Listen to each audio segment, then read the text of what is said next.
Hey, Chris Hagan here. It is the 24th of August, 2021, but we're going to talk about Tuesday, March the 22nd, 2016.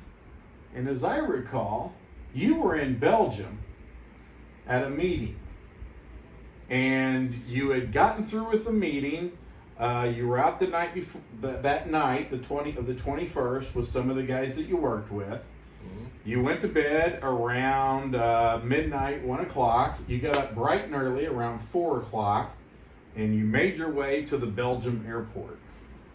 Yes. Yeah, we played pool the night before with some friends. Who were the friends? Ivo Shapens and Kyriakos Spensos. And we met a family from the Nordics. They had 2 children, and we were playing pool in the hotel lobby till about midnight. And was getting ready to head back to Boston from Belgium, from Brussels, and the flight canceled. And my secretary called me. It was like 6 o'clock in Boston. It was like midnight. And I'm like, oh, so that it started a whole series of text conversations between Julie and my secretary Angela, who's terrific, by the way, and Julie too. And yeah, we tried to figure out how to get back to Boston. It wasn't settled by the time I went to sleep. I woke up having no idea how I was going to get home. So you leave the hotel at about what time? I'm guessing it was 7-ish on a hotel shuttle. Okay. And it was we were by the airport, so it was a short. And it was myself and the family and their 2 kids. My other 2 friends were driving to Dusseldorf, so we kind of split ways, and we got to the airport in the shuttle, and it's a really nice sort of setup. It's kind of a terminal, and you go up an escalator, and you either go right to the airport or you go left to the train station. And on the journey over, I discovered that it was not a flight that really worked. So I was going to take the train, instead of taking a flight from Brussels to Amsterdam, I was going to take the train to Amsterdam and then catch the flight back to Boston. So when you got to the airport, you still weren't sure what was going on, but the flight had actually been canceled. Correct. So, well, the flight was canceled the night before from Brussels. So he was trying to figure out if they would put him on a different flight from Brussels the next morning. But he wasn't flying from Brussels to Boston. He was flying from Brussels to Schiphol in Amsterdam. Yeah. Correct. Exactly. So you were just trying to get to Amsterdam so that you could get back. Correct. That's right. But you weren't sure. Right. So when I went to bed the night before, of course it was in the middle of the night for Cary, so he had already gone to bed. And Angela, his secretary, and I were talking, and we were like, so whatever you can get him on, that's great. If he needs to go take the train to Amsterdam, catch that flight, and then get into Boston. And she said, I'll get it all figured out, so when you wake up in the morning, you'll know what time Cary's coming in. Okay. And that was pretty much for him too. He, 5-6 hours ahead of time, when he got up in the morning, he checked his messages, and that's when he knew how he was getting back to Boston that day. So then you get to the airport, your flight's been canceled, but you already know the flight's been canceled, and it just so happens the train station is at the airport. Right. Yeah, it's not really a train station. It's just kind of a shuttle back and forth to Brussels Midi, which is one of their main train stations. Okay. And so yeah, I mean, it was a coin toss whether to catch this later flight or to take the train. Right. And just decided. So how'd I, when you get to the top of the escalator, if you go right to the airport, which is where the family and their 2 children went. Because they had to go check in. They had to go check in. It's It's literally right around the corner where all the ticketing desks are. And there's here in the U.S. we have Hudson News at every airport. Yes. There we had Relay, and I stopped to get a Diet Coke at the Relay, and said goodbye to the family, and went and hopped on the train. I took the escalator down, the doors were open, hopped right on the train, and off I went. And took off. And as we were discussing before, when you get on the train, it tends to drain your battery on your cell phone. Yeah, no, this was the train just to Brussels Midi. I had to catch another train, the Thalys, to Amsterdam from there. So you catch you were at the airport. You got on the little shuttle train that took you to the train station. You probably still had your phone on at that point. Yep, and I got there, and the Talus tracks are in a specific part of the train station. And at that time, everything was normal. Nobody that you knew. Everything was normal. Yeah. Okay. And, yeah. So you get to the train station. How long were you from the airport to the train station on the little train shuttle? Are we talking 6 minutes, maybe? 6 minutes? Super. So the family that you had played pool with from Norway or Sweden or Finland, they were probably still standing in a line. Oh yeah, for sure. To get their baggage. As I recall, you said there was like a big Starbucks line. Imagine that. Yeah. And then you went another area, rather than drinking coffee, you went and got a Diet Coke. That's right. Got on the train, went to the train station. Then how long before you got on your actual train? Minutes. Minutes. I literally got there. I knew exactly where to go. Walked up. She was standing right by the train, kind of like last call. It's time to get on the dang train, sort of thing. And I think I was the very last person on the train. And boom, off it went. Takes off. So, shortly after your train more than likely leaves, or while your train was leaving, what was going on at the airport? Well, first of all, I don't know, because the ride to Amsterdam, your cell phone switches so many times it'll drain the battery on your phone, so you shut your phone down. So I was completely had no idea what was going on out there at all. I mean, zero. And it's a 45-minute, maybe an hour train ride to Schiphol. I get to Schiphol, and I'm coming up the escalator into the main part of the airport, and I turn my phone on, and it blows up. I've got 40, 50 text messages, 40, 50 voicemail messages, and emails, and it was just crazy, and I couldn't figure out what the heck was going on. And I played one of the voicemails as I was going to the, and it was Evo, the guy that was traveling with, and he's like, "Hey, just checking to see if you're okay." And it didn't make any sense. So I didn't even have an idea what was going on really until after I went through security. I go through security, and it's all over the television screens that the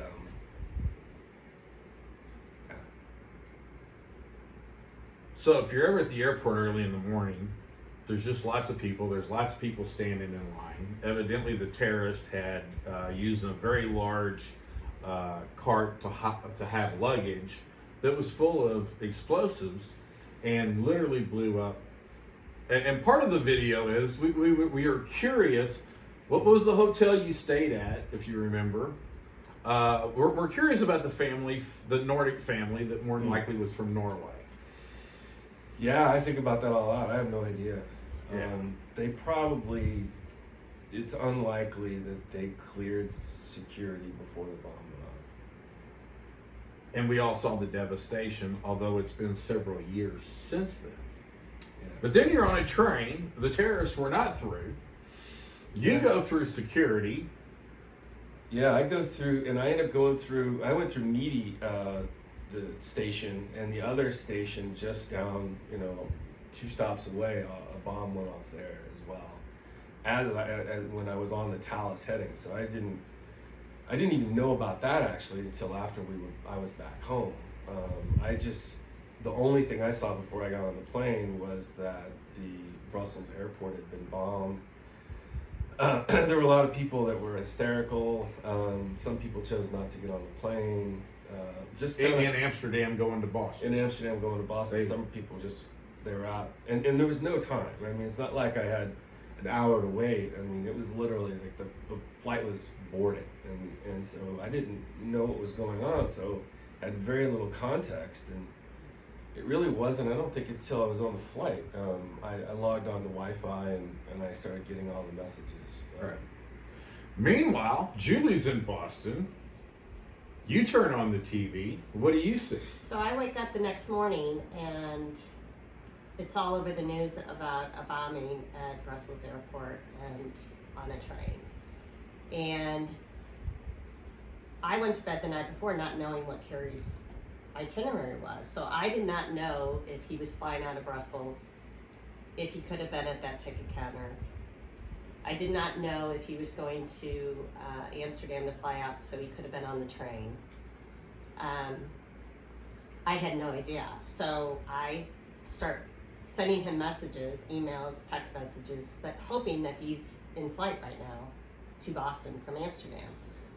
So first thing I did is I called Delta Airlines and I said, here's the situation. Is my husband on this flight? And she said, I can't tell you that because that's against security. I can't tell you if somebody's on the plane. And I said, but I don't know if my husband is if he was somebody that was at the airport during the bombing or on the train. Can you at least, I just need to know where he is. And her comment, which of course made me feel okay, was, all I can tell you is go to the airport this afternoon and pick up your spouse at the airport. So that gave me relief that was the nicest way of not telling you that he was on the plane. But that person at Delta told you. Yes. In a roundabout way, so Right. they didn't get in trouble, and Right. you had But peace I of mind. had peace of mind to know that. So meanwhile, I know he's in Belgium. Mom and Dad know that he's in Belgium. We wake up in the morning. We're an hour behind you. Right. So we got a whole nother hour to find this stuff out. We turn on the TV and we're seeing the same thing, that there was a bombing at the Belgium airport. And that there was a bombing at the train station. And I'm thinking, well, this is not good. Not thinking that you would have died in it, but that you would have at least been there and been affected by it and everything else. So then Linda's watching it, and we're trying to get in touch with you and everybody else, but do we call Julie? Maybe she doesn't know, maybe she does know. So the whole family is going back trying to figure out what's going on. Meanwhile, he's on an airplane. Right. So I'm not worried at all. So he's pretty much insulated from everything. Yeah. And then the rest of us are trying to find stuff out. And somewhere you say, they told me to go to the airport, Right. which to us meant that things were probably going to be okay. But we didn't know how he got to Amsterdam. Right. And then we also didn't know, because, I do conventions and we all leave the hotels at the same time. And when, this group's going to United, this group's going to Delta, Belgium is the capital of Europe. So they're kind of like the Washington, D.C. Of Europe, where they have all the government buildings. So you got people coming in and out all the time. And I've never been to Belgium, but I've been to the Schiphol airport, which is very impressive. If you go to Amsterdam and you go to Schiphol airport, you're like, oh, this is awesome. Everything's in English. And it is at the airport. The second you walk outside, everything's in Dutch. Yeah. So it was like, this is gonna be great. And then you leave. So and the other thing is the timing of it. So I've got the ticket here, €2.60. So according to this ticket, I left the airport about 9 minutes before the bomb went off. So imagine the math, right? So that's about 6 minutes to Meaty. It's about the 3-minute walk to the Talus. So right around that time is when the bomb went off, and nobody knew. I mean, there was the train station was completely normal, completely calm. So it was during that walk from the train to the second train where the bomb had gone off. And it was, I think back about this all the time, because even though I was the last person on the train, the lady that was sort of boarding the train was very calm. And there was some confusion with my seat. I can't remember what if it was 117 or 171, or anyway, we had to kind of figure out where I was sitting. But no, completely calm. And then by the time that the train was taking off, the second bomb would have gone off. And who knows? I mean, the train station that I was in was, I think, is a busier train station. a better target. You would think it would have been a better target. Right. So you dodged, I feel like you dodged 2 bullets all in one shot there. But was blissfully unaware of any of it, and until an hour or so later, and really didn't really understand the full impact of it until the next day. Right. Because landed here pretty late, and was in no mood to listen to TV or read anything about it, and really learned about it that following day.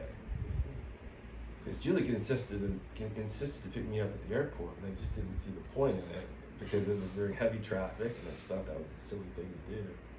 And I can just remember thinking, why the hell is she picking me up? She never does that. Right. But we all understand why Julie went and picked you up. Yeah, right. I mean, it was there. I have to like see him walk out of that airport. And Right. go there. So the 9 minutes, which is shorter than this video. This video is longer than 9 minutes. All right. I mean, all my videos are longer than 9 minutes.